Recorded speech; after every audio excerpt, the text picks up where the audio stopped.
Бул күн кадимкидей эле эч нерседен капарсыз, бейпил күн эле. Асман ачык, элдин көңүлү жайдары болчу. Кайгы менен иши жок жашоонун тынч агымы өз нугунда өтүп жаткан.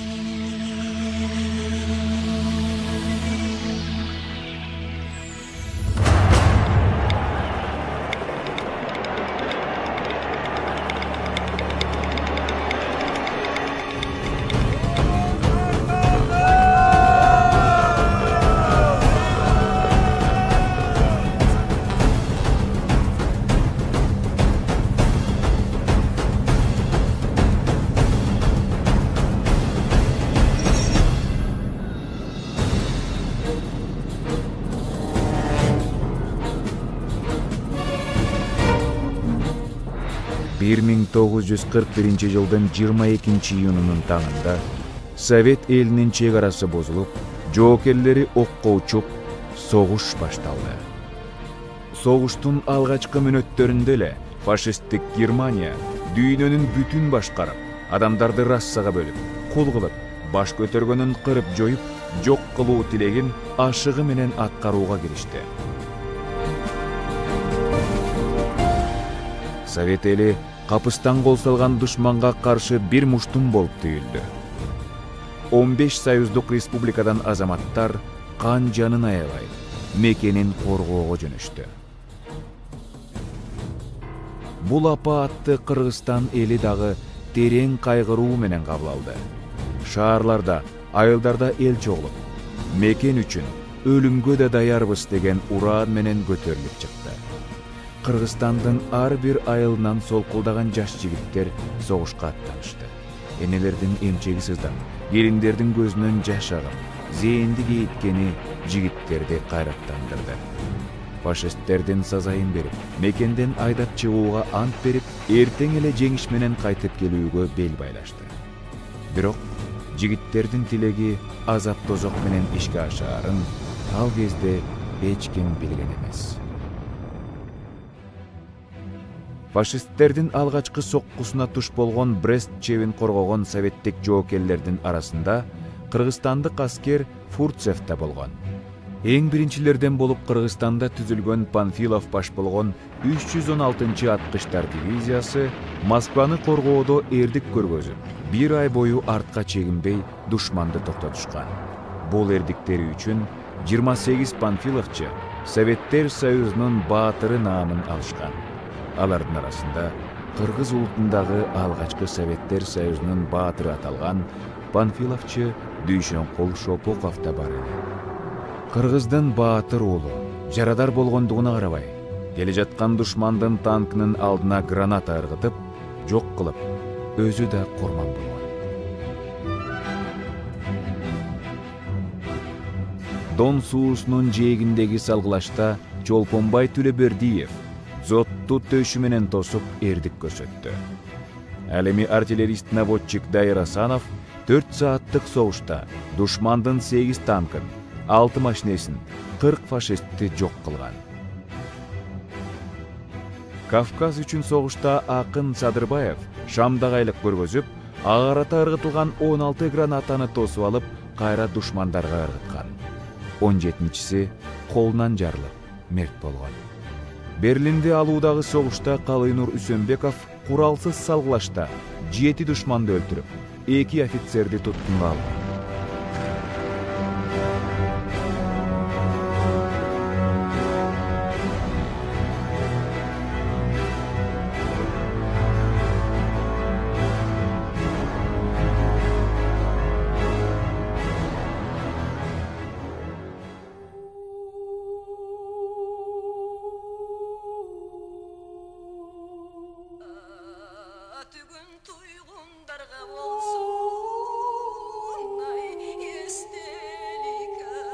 Экинчи дүйнөлүк согуш адамзаттын тагдырындагы эң көп кан төгүлгөн согуштардын бири болду.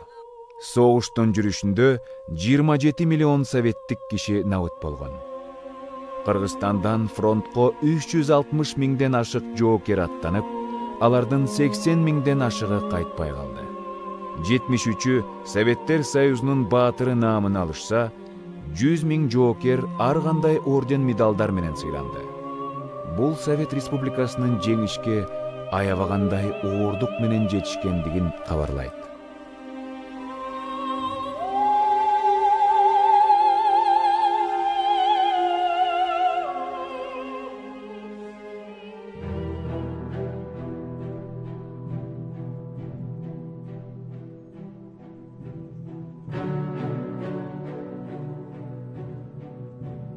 Жеңиш фронттогу жоокерлердин эрдигинен гана эмес, аскерге керектүү бардык курал-жарак, снаряд, ок мылтыктарды ээритип куюп, тамак-аш менен камсыз кылып турган тылдагы аялдар менен жаш өспүрүмдөрдүн эмгегинин натыйжасы.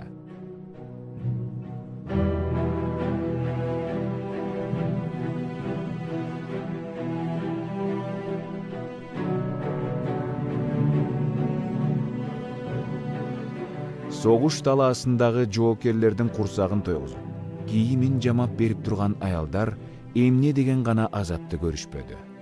Бирок аялдык алсыздык кылбай, кайра белди бекем бууп, эркектерди чыдамсыздык менен, ишеним менен күтүштү.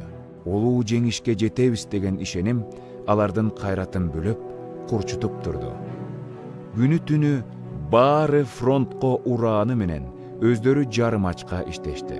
Улам келген кара кагаз жанды канчалык сыздатпасын, кайраттан кайтышкан жок. Жараткан адамдын адамдыгын ушул согушта сынагандай болду. Согуш 1418 күнгө созулду. 1418 күн ажал менен аянбаган кармаш жүрдү.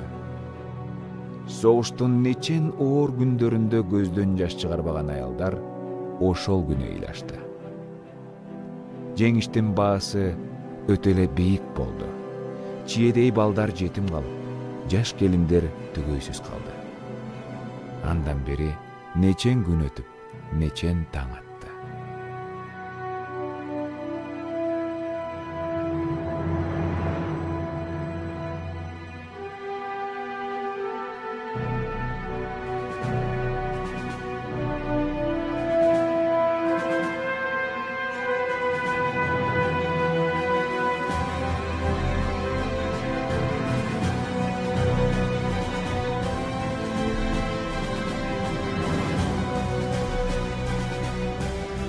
Баатырдын күчү элинин бейпилдигин коргойт.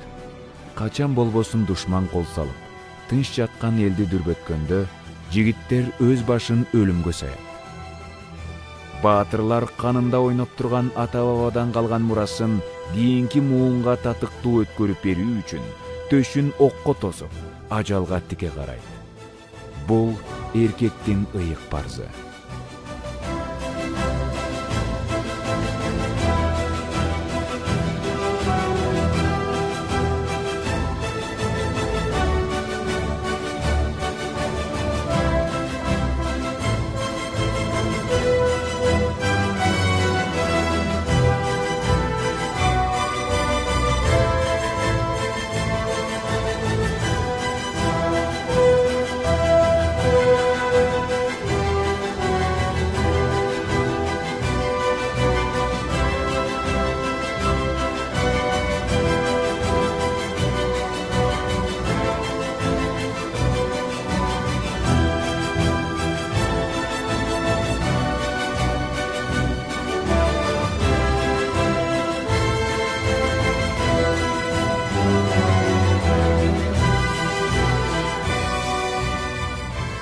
Учурда жеңиштин 70 жылкы таңы атып жатат. Бул таң кыйынчылык менен, эрдиктин ширелишинен келген эркиндиктин таңы. Бул биздин ата-бабабыздан калган мурасыбыз. Бул биздин жеңиш.